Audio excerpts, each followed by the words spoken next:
Днес ще ви покажа как аз си монтирах инвертор от 24 на 220 на моя камион Renault T-серия 520 коня 2019 година.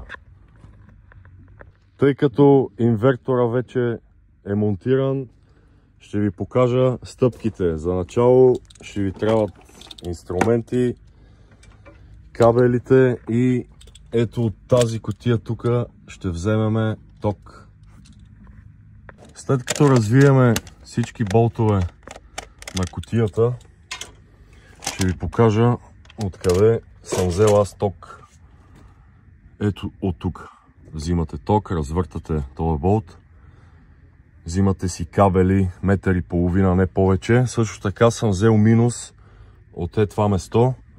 За мен беше по-удобно от тук. Не знам, на някой може и отвътре от кабината, не е проблем. Минус мога да вземеш от всякъде.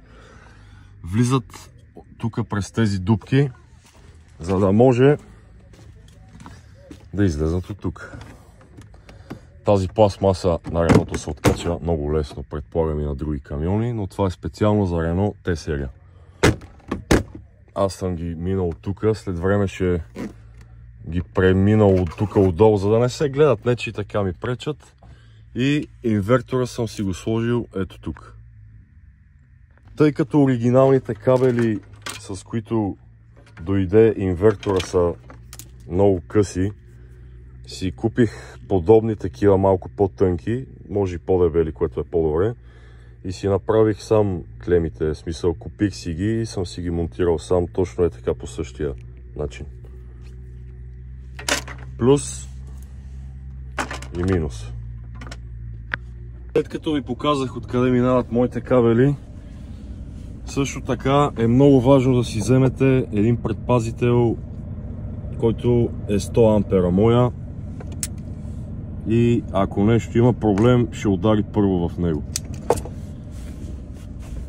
Така, монтирали сме 2000 вата инвертор, който работи без никакви проблеми, захранва микровълнови печки. Тук съм си прекарал един кабел и, разбира се, микровълновата печка, която не можах да събера в ето този шкаф. Нищо, че е 20 литра, 700 вата, която работи без никакъв проблем. Също така може да си сложите и кафе машина на капсули, но гледайте поне преобразователя, инвертора да е 2000 вата и нагоре. Това беше всичко от мен. Един непрофесионален клип.